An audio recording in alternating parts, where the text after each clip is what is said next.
Inside Track, the official podcast of World Athletics. Welcome to Inside Track from World Athletics. It's day 2 from Paris here, Paris 24. I'm Sonia Richards-Ross. And I'm Greg Rutherford. Welcome back to the podcast, giving you all of the behind the scenes and brilliant footage from this incredible Paris Olympic Games. We certainly are. Yesterday we had Seb Coe and Steve Cram on the pod. Today we have another huge guest. British decathlete and Olympic champion Daley Thompson is joining us. Yes, I mean, he's been known for the odd controversial comment here or there. So strap yourselves in. We might have something a little bit spicy, shall we say, on the pod today. And as well, we'll be answering all of your questions on Ask Me Anything. That's right. A reminder that we are here daily for the next 9 days. You can follow us wherever you listen to your podcast. You can also leave us a review. We'd love to hear from you. Yeah, please. Look, good reviews, though. Only good reviews, of course. And if you're listening to the podcast or watching it on a video, remember, you can go to the World Athletics website and you can get all of the behind the scenes stuff of our incredible sport of athletics. So go there, get yourself involved and enjoy. Yes, exciting stuff. So let me start with you, my friend. How are you feeling? Are you recovered? You looking good? Thank you. Hey, that's nice. Thank you. I appreciate that. We got the stripe memo today. Well, I was so impressed. When you walked in earlier, and I had to stand up and I did like sort of a slow stand up pointing. It was the shorts We're game. in sync, and it's just day 2. It's just day 2. We're making magic here in Paris. And we definitely didn't message about the shorts. So no, we're not messaging about shorts yet in apparel. Although I might start coordinating us in a little bit. Might have to. But I tell you what, I'm feeling significantly better. Good. That food poisoning is just a grim thing to get. So it's out my system. Good. I'm feeling much better. I'm excited that athletics has kicked off now properly, and we're all getting fully involved and enjoying it. Yeah, it's exciting. We also missed you last night. I know. Well, you had a great night, didn't you? You got to tell everybody what you were doing last night. Well, since you pulled my leg. The paper went down as well, everything. It's like, here we go. Here we go. So we were both actually invited. Yeah. So Michael Johnson hosted Legends dinner of sorts, and it was just phenomenal. Carl Lewis was there. Of course, Michael was there. Maurice Green, Otto Bolden, Jessica Rennis was there. Denise was there. It was just like, it was incredible. Legends, yeah. And yourself, of course. Oh, well, thank you very much. But what was fun was, it's like, you think it might be a little bit stiff because it's like all these people. But when I tell you, we laughed all night long. It was just so much fun. Yeah, we had a blast. Thank you, Michael, for hosting that and for inviting us. In even more because you can't come and get food poisoning when you come to Paris, man. You got to be ready to roll. Well, I've got to have this out with Paris a little bit. I've come to like the home of food. So it's meant to be the place where all good food comes from. And I get food poisoning day 1. That's never happened in London. I'd just like to throw that out there. Paris. That is funny. Well, listen, I cannot wait for us to get into more of our conversations, but we also have an incredible guest. So I want to invite you to come back on this side. I've warmed the seat up for Daley. You have warmed the seat up. We are excited. Daley Thompson is up next. Stay tuned.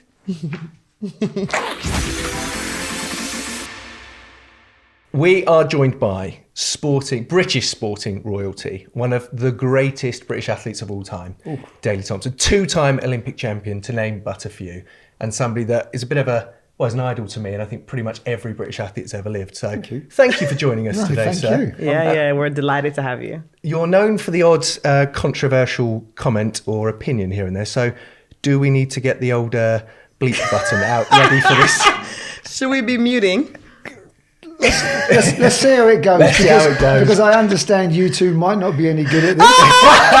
We're false news, fake news. We are the best at this. We've been getting 5 stars we're for our one podcast so far. Seb and Crammy for this. Yeah, we're coming for you guys now. Can I just say, you've done one podcast and already it's out there. Note to the edit, put this one at the end. This is the last podcast of the Olympics for sure.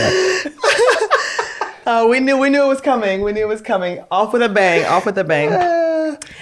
So how are you enjoying Paris so far? And have you done anything controversial here? Have you gone down the wrong road or done anything that the news might be tracking you on since you've been here? No, I've been very good. I've been going to watch all kinds of sports and I've had a brilliant time. But what I have actually figured out after 6 or 8 Olympics as a visitor is that you actually see so much more on the telly, because otherwise you just spend all your time 30 minutes going here, an hour going there and all that, and it's really good viewing time.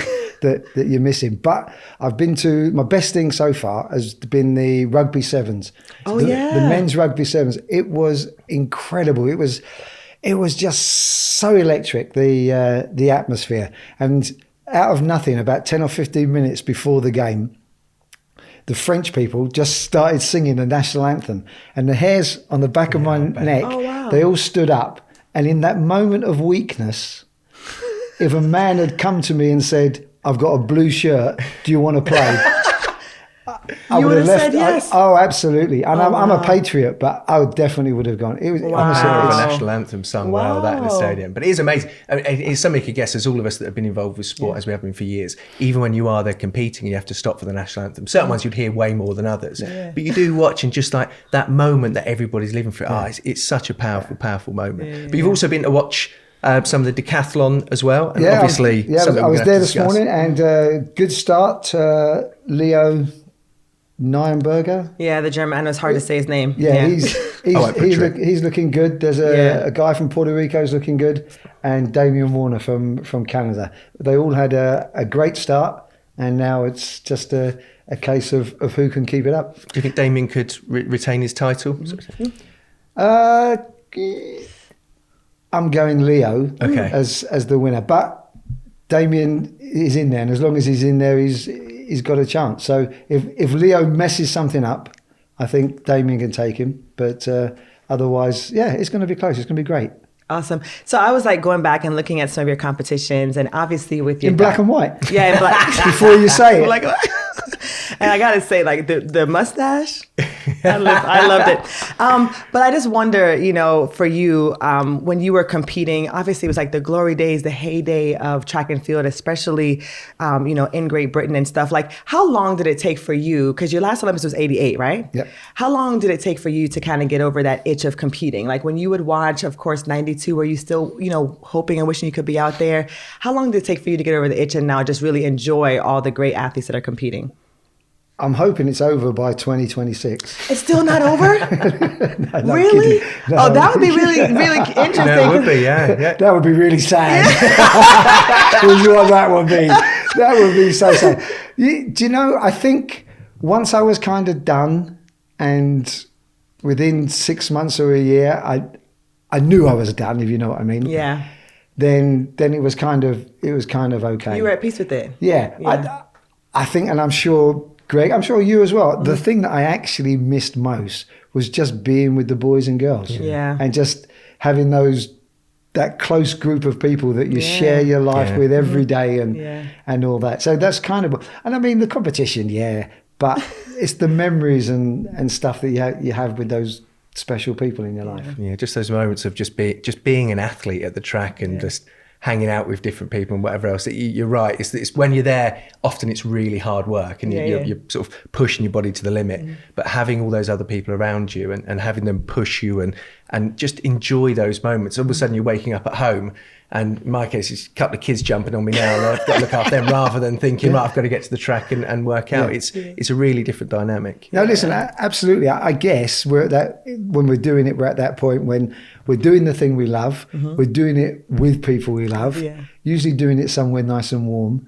And the biggest thing of all, we have no other responsibilities. Yeah, very true. Tell us about doing the documentary. How was that? Like reliving all those incredible moments, like maybe having cameras following you again. Like what has that been like? It was a bit strange because I don't know about you, but whenever I see myself on the screen, I don't like how I look. I don't like how I talk. Really? Oh, I don't like anything, and I kind of cringe a little bit. Yeah. But to be honest, the kids have all kind of said they're okay with it at the very least. So if they're all right with it, then. But it has been strange as to how many people have come up to me and said, they loved it, this and that. Yeah. Because I wasn't sure if it was the sort of thing that interested people. I think definitely. I mean, just talking from a British standpoint in particular, I mean, it's still you are synonymous with British athletics, really. You are that guy. I mean, you had 3 computer games named after you. I mean, like, come on, there's not many athletes that have ever managed that in the world. I mean, it was amazing to watch, and talking about training and things, watching the footage. There's one moment in particular where they're sort of showing you pole vault in training, and you're sort of landing, and there was clearly nobody else there in a little indoor area. And it's, again, Palace, yeah. those moments where, again, you just sort of remember that graft of the training. It must have been lovely to again, for you to re-feel those moments for you. Well, to be honest, the really lovely thing for me was because I got kids that range from 35 to 17. And the 2 youngest ones, they still look at me quizzically when people stop me in the street and say, "Oh, I used to play that game," and all that kind of, and my kids think, "What?" Yeah, they do. They do. Dad, what have you done? Kids are great at grounding you, though, aren't they? Yeah. Absolutely. Yeah. That is amazing. Like, it is something that I think for all of us, like, we love that connection. And again, seeing things like athletics on the TV again, because I think what we've probably had to deal with is that transition of athletics, especially in the UK, and actually maybe in the world, I'd say now, was such a big sport for a period of time, and it's now really dropped off. In your opinion, why do you think that sort of happened? I think our sport, and all sports apart from football or soccer, they struggle to get any attention because football sucks up everything. It sucks up all the money. It sucks up all the airtime. And so when it does that, it also sucks up all the kids.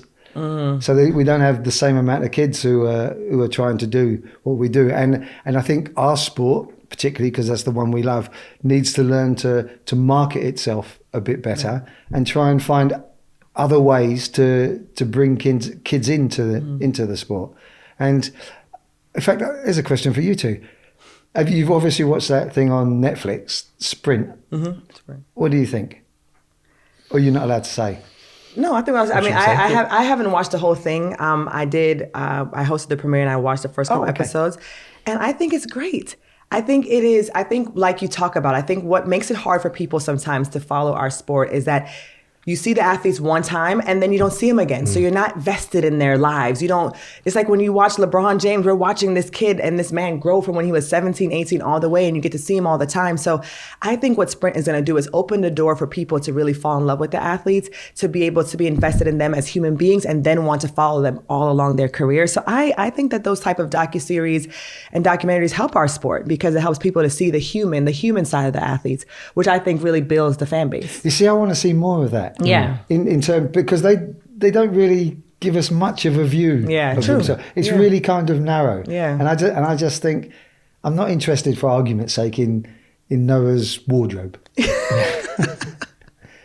But there's other, there's so much more of him. Absolutely. Yes. Absolutely. It's eyes on the sport, right? Yes. And you sort of hit the nail on the head a little bit there. All the kids then get sucked into other sports because they're not seeing sports. So the fact that there's been, we've had a couple of documentaries now about former athletes. We've had another documentary following some of the British athletes. Plus now we've had the Netflix documentary. Yeah. There is now more of it coming to the forefront, which I think is incredibly useful. But again, talking of children, obviously one of yours has gone into the deck, and one, was it 2022, wasn't it? You became national champion? Yeah. And again, with that, how, with yourself, because obviously you're a really good, promising football player as well, how do you take somebody like your own child and sort of push them into, well, not push them, or attract them to something like decathlon? It's funny, he only did it because he used to play rugby, but he dislocated his shoulder.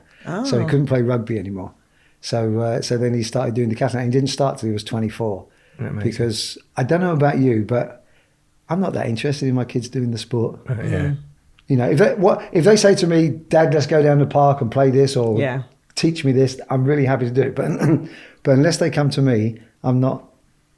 It's a tough one, isn't it? Yeah. I think the issue I've ever had, and speaking to certain athletes that say had parents that were good athletes, there was an Australian pole vaulter, and her mum and dad had both won comms. I think it was 100 and maybe 2 actually, they'd both won it. And she sadly never medalled. And every single time, every champ she ever went to, she felt the pressure because it was always what mum and dad had done. And they also always compared as well. So I can imagine from a child's point of view that's incredibly difficult. But again, on the wider world and trying to get kids involved in sport, it is probably the one sport in the world, athletics, where it is literally for anybody and everybody. And the other thing is, I think we should start selling it on the fact that if you're good at athletics, it will only help whatever else you're doing. Exactly. Yeah. It is the foundation. Because all you want is them to sport. be exposed to what we do. Yeah. And then if they like it, they'll grab it. Yeah. I wanted to ask you quickly too. We were talking about the youth and, inspiring them to compete. I was curious for you as a trailblazer, as someone who, I'm pretty sure there weren't a lot of athletes that you could look up to, especially in your own country. Who inspired you as a youth to go on to achieve all that you achieved in the sport? Oh, interesting. I didn't really have any particular people that I thought, I want to be like them. But what I did have is I had this, I guess every kid does, but I had this feeling that I was going to be good at something. I didn't know what it was, but I had this, and I think what happened to me, clearly it doesn't happen to everybody else, because I think we all kind of want to be a superhero, let's pretend, when we're 5, 6, 7 years old. Yeah. And as you grow up, the world kind of knocks the edges off and shows you that you can't do things and all that. But I was really fortunate. It never happened to me. I always kind of made it to where I was going, not necessarily in a straight line, but I kind of got there. So I never thought that I couldn't be a superhero. I love that. I love that so much, because I think that for a lot of people, like you said, it's like you have this big dream and then you get knocked down and you just never go for it. And you always wonder, like, what is the first? Like, how did the first do it? How did the Daley Thompson do it when there wasn't someone before him? And so I just think it's really cool to actually hear you say, like, think about it, like, wait, there really wasn't anyone. It was really just this dream I had in my own heart. And so I think that's really inspiring for a lot of people out there to know, like, yes, you can keep going. You can believe in yourself. Maybe you don't see someone that looks like you that has done it before, someone in your community, but you can still be the first. So that was really cool. Yeah, I love that. That's the one thing. As a kid, I always said I will make it as a professional sportsman at something, and I didn't know what sport it was. Yeah. Everybody would laugh. I'd literally be in school and whatever else and go, I'm gonna. And as I got a little bit older into my teens, it's like, I'm going to go to the Olympics. Nobody ever believed it. Well, it's funny you say that, because I think somebody in my documentary said that, because I went to Montreal when I was 17 years old for the Olympics, and afterwards I was with a group of people. One of them is called Brian Hooper, who appeared in the documentary, and he said, yeah, after the 76 Olympics, Daley said he's coming next time and he's going to win, and we all laughed at him. There you are. No. So absolutely. But those moments, exactly, and they're you remember it. I have vivid memories of genuine individual people, which I've maybe held a little grudge against. That did well, you wouldn't be human otherwise. Absolutely, but it is again to sort of overcome all of that and come through. Just sort of shows, and say, like, to then be the person that sort of sets the standard for everybody else. So that's quite an impressive thing to do. Awesome, Daley. Well, don't go anywhere. We want to keep you around because we have a very special segment coming up next. Stay tuned. All right, we are back for Predict the Podium. You got to predict what I'm going to say. That's the problem. Every time I miss I'm having so much fun with that. Anyway, so Daley, we're going to do Predict the Podium. So I'm going to explain to you right now. You got to give us your top 3 picks, gold, silver, bronze. We figured the decathlon would be too easy, so we're not going to have you do that. We want you to help us with the men's 100. Can you give us your top 3 picks for the men's 100? I'd have to go for the guy in the 100 who's got that magical name. Okay. That's number 1. Noah? Not magical. Noah? Kishane? Thompson. Oh, Kishane Thompson. Yes. Baby, yeah, you're right. How did I miss that? I was like him just now. Okay, I was thinking of I was thinking of the Ark, like Noah, the Ark. Oh, good. Miraculous. I like that. That's very good. Thank you. I had to save myself. I'm more shocked because I'm looking at my picks, and that's very possibly my first pick as well. So. Was it? Yeah. Okay, so you have Kishane for the gold. Noah silver. And then I'm going to ask for your help for the third one. I think it's open. I think you could go with potentially Fred Curley. I think that you could go with Oblique Seville. I'm gonna go with this is a sleeper pick, but I feel good about him. I think Kenny Benarek is gonna get on there. I feel like he's so confident. He has the strength of a 200-meter runner, so I'm gonna pick him in my bronze spot. So I can loan him to you if you want. Okay, I think I'll take the loan. You're gonna take? No, he's good. Yeah. Yeah, Kenny. Yeah. All right, so you got. He's got a good head. He's got a good head, and that's what it's about. I think, exactly, because they've all got good bodies. Yeah. You heard it here first. All right. So do you want to go next? Or there you go. Go on, after you. So I'm going to switch them around. I'm going to go Noah, Kishane, Kenny. So I'm going to go Noah for the gold, Kashane for this silver. I'm still hesitant about that. I could go either way on those, but I think that Noah has the confidence and the bravado, and I think Kashane being his first major title, I think he'll get on the podium, but I think it'll be silver, and I think Kenny bronze. I'm going with Thompson, Lyles, and then third spot. Actually, I bounced off my mate Maris for this as well. I'm going to give David a little shout out for this because everything sprint wise, he knows everything. And who actually, does he I'm going say? for he's gone for his last one as Tobago. So let's see Tobago. That's a good pick. That's a good- 'Cause I got him in the outside, 200, but I don't know about the 100. I couldn't pick a third, and I was Yeah. like, David, come on, help me Help out, me mate. out. And Okay. he's done that. So He's good it's shout. a joint one. All right, shout. they're in. Okay, so we shall see. And we like doing Is these there a before- prize? The Points pri- means points. prizes. Okay. Yeah. Points, I yeah. mean, See- there's no actual. We got biscuits. We have got some lovely World Athletics biscuits. So you can have a bicky. What? Yeah. He's not impressed. He No, got all no. these gold I medals. know. We got to come harder than biscuits. Thank you. Sorry. Sorry, My gut team we're going to needs work on better, that. More than biscuits. Thank you. We got thumbs up. We'll have better tomorrow. Well, I noticed nobody said it, but I think it's probably Delphine's fault. Maybe. I know. Delphine. No, yeah, Delphine could be Delphine because she's hiding in the corner know, that's now. true. as Shout we out to speak. Delphine who brings us all the great guests. You see what happens when you bring us, they throw you under the bus when you bring us all the great guests. Now, Daley, you are the first person to ever hold all titles simultaneously outdoors. Yeah, so there's Olympic, Commonwealth, European, and World. There are 5 British athletes that have managed that. Can you name all 5? Ooh. I'm praying for you here. Thanks. Can I get some wrong? Yeah, go for it. I just haven't got 5 guesses. Let's see what you got. Linfa Christie, Uh-huh. Sally Gunnell. Yes. My favourite athlete, Mm-hmm. Jonathan Edwards.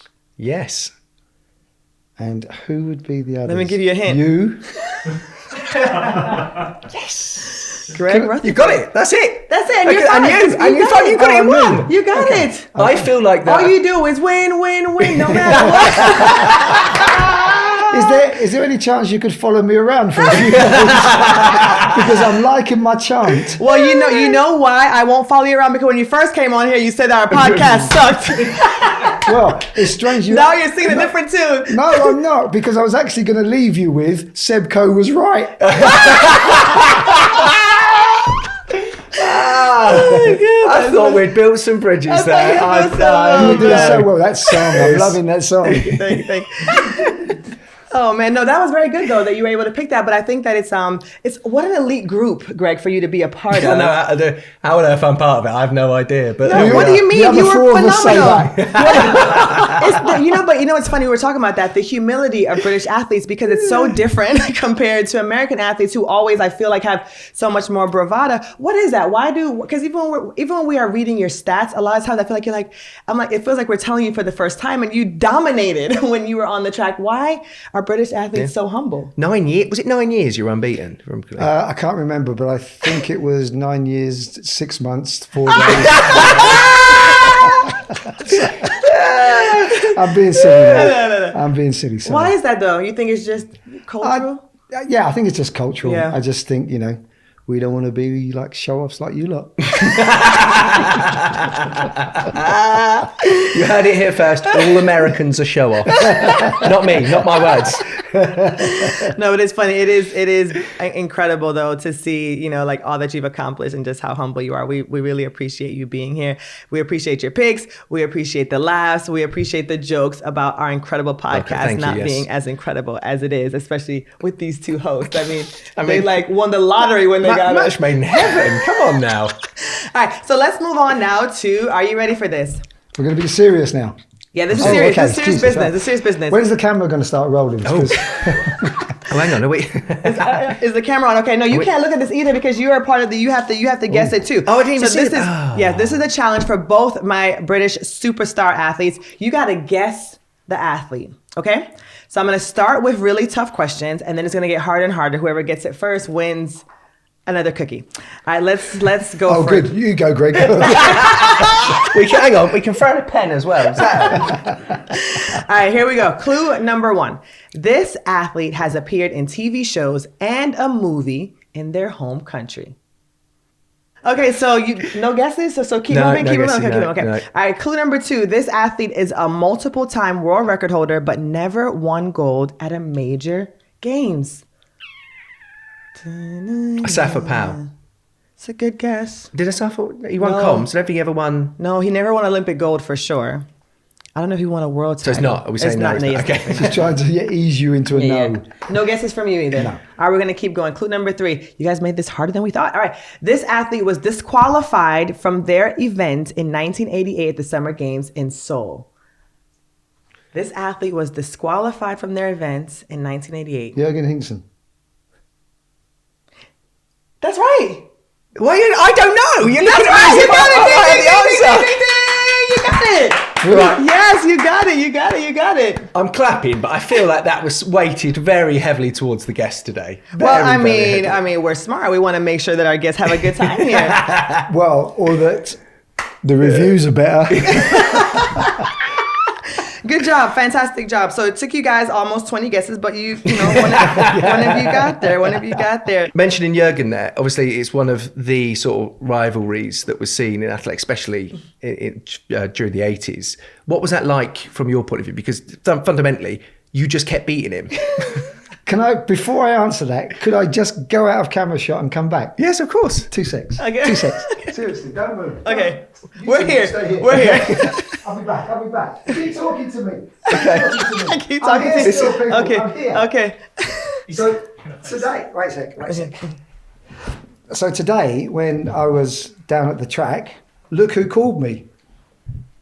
No way. Yes, he called me. That's fantastic. Jürgen Hinkson So called the me. rivalry Isn't that is dead. You guys are Just best best friends. buddies. He called me to ask me what I thought was going to happen in the decathlon Oh, today. I love that. So why didn't you guess him on the first guess? You should have been top of mind. And Because also, I knew Greg had no chance. I didn't want, I see. Didn't want to You're a seem humble like- winner. I see, That's the you're being breadwinner. nice to me. Yeah, I it's the get British, it. British It's the winner. British way. Yeah, It's the British way. That's it. Just don't completely destroy me. Yeah. I think when we were obviously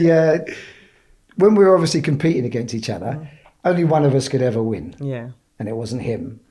And so, we had a great rivalry, and he was the reason that I trained for 350 days a year. Wow. 8 hours a day, and because I knew that he was really good. So that's my respect for him. And then as soon as we retired, we became really good friends. We've been on holidays together and all kinds of stuff. Yeah. That's awesome. That's amazing to see. It does show for all those rivalries. We never know with Josh and Jakob. There's hope. They'll be holding hands before we know it. They'll be absolutely fine. Daley, thank you so much Thank for you. joining us. This was our favorite episode so far. 100%. So we need you to spread the word about how incredible it is to come to the West End and talk to this dynamic duo. I will do that. I promise. I will He's warn everybody. Thank you so much for Thanks, joining us. That man. was Thank great. you. Thank you.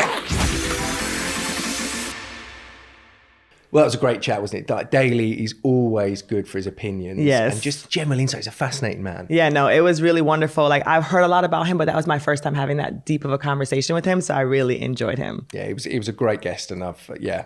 I'm looking forward to the next guests that are coming, because it's just everything. It's just so exciting. Yeah, it's been talked about. amazing so Brilliant. far. Absolutely. Well, are you ready though, my friend? Because we are moving on to a very special part of our podcast. You nearly got me again then, because I was about to shout it out when you went, "Are you ready for that?" I was like, "Yeah." Are you ready for Ask Me Anything? And this All time I right. said ask rather than ask. I like when you're a Brit. Don't worry. All right, so I'm gonna get the first one here. Okay, so, fine. All right, so thank you guys for sending in your questions. We got quite a few questions, and this one comes from Loves Grace. She says, "Isn't sleep important to athletes? Why are the village beds made of cardboard?" Good question. It's a good question. It's a really good question. I've heard something. It's a little have bit, you? it might be a little controversial. What have you heard anything? Well, my understanding was it was sustainability, right? So they made it out of cardboard because then they can just sort of be reused or repurposed if you shred down the cardboard and whatever that else. kind of that. That face tells me that you've got a That different view. makes more sense, but a very reliable source told me, and now I'm a little bit embarrassed to say it, they said it's because they didn't want to promote sex in the village. So they didn't want the beds to be too sturdy, so they wanted to make it hard for athletes to have sex in the village. I find that really interesting, only because doesn't the village also have like lots of condoms and everything else? En masse. I mean, always has. Every Olympics, like that was always one of the big things. It's like the bowl has been emptied on the first day. Yeah. It's very true. So, and let's be real, do athletes really need beds to have sex? Like, exactly. I like your theory. I like your theory better. I think we're gonna go with sustainability. Thank you, Love Grace, for that very entertaining first question. What you got? I didn't expect you to go with that. That's interesting though. Yeah, it does make sense. Although I do also feel like, sorry, with that one, there has been a few athletes that have been trying to break just by standing and jumping on it, and they haven't broken it yet. So okay, sir. We'll see. Right, my question comes from Red AMC. If you could change or improve anything Olympic related, what would it be? Right, okay. I think this was a good one. And people will be watching this, right? And other people will be watching the footage at home, and they'll be going, I could do that. They'll watch a 4 and they'll go, I reckon I could beat a few of those people. Or they watch somebody jumping in a pit and they go, it's not that far. Yeah. What we should do, I know this has been talked about on socials before, but that we should go out, we should just get a random person, literally walking past the stadium. You open a door and you just pull them in and go, right, you're in the 100 final. And just put them on the outside and just watch the difference of how far behind they would finish. I love that. Because I think often people do, because they're just watching on TV, just go, I used to do a too bit easy. of running. Too easy. I could do that. In actual fact, seeing it, I think that would be a proper eye-opener for everyone. Greg, we already had Seb on here. We just need to bring a few people back in because I love that idea. I got to tell you a quick story. My brother-in-law, a couple years, when I was still competing, I like to say a couple years ago, even though it's been. That's what I tell myself as well. Anyway, he's like, I can run 48. I can run 49 in the 400. I was like, bro, you cannot run 48 in the 400. I can do it. He comes to I'm literally in practice. I'm not even like running 48 pace or anything. I'm not going to say what he ran, but it was nowhere near. What was it? I want to know now. I think he barely broke a minute, right? Like barely. And fair, I couldn't do that, but so much respect for what we do right after that. So I like that because it puts it into perspective, and I think it would bring in a whole new group of people into the sport. You know, if we did that. So I love that. Yeah. Do we have time for one more? Yeah. All right, let's do it. So we got the thumbs up. We're good. We got the thumbs up. All right. So it's Matt for Life says, who is your favorite member of the Inside Track podcast crew? Messy, tis. Well, I like this question actually. Here we go. Yeah, because I have been so fortunate to have 3 incredible co-hosts, right? Richard Kilty was here and he was my co-host, Kelly Southerton. She was wonderful and I miss them. And now I have Greg. It's just been like such a dream. How could I pick? I just love them all so much. Shout out to you too. I miss you guys so much. Wish you were here. But Greg, I have just love hosting with you too. Oh, so yes. No favorites here. Just 3 incredible Brits that I've had the joy of working with. Well, it's been an absolute pleasure so far. Yeah, it's been wonderful. Thanks for being so warm and sort of welcoming me in. It's been really you're good. Great. You're Thank great. You. Thank you. Awesome. Well, listen, that's it today for our podcast live here from Paris. If you're listening to the podcast or watching the video, then of course go to the World Athletics website where you can get all of the behind the scenes of the sport of athletics on there. So go to worldathletics.org/inside track. We'll be back tomorrow with more great guests. We'll have incredible reactions of all the things that are happening here in Paris. Continue to follow us on Inside Track. We'll see you tomorrow.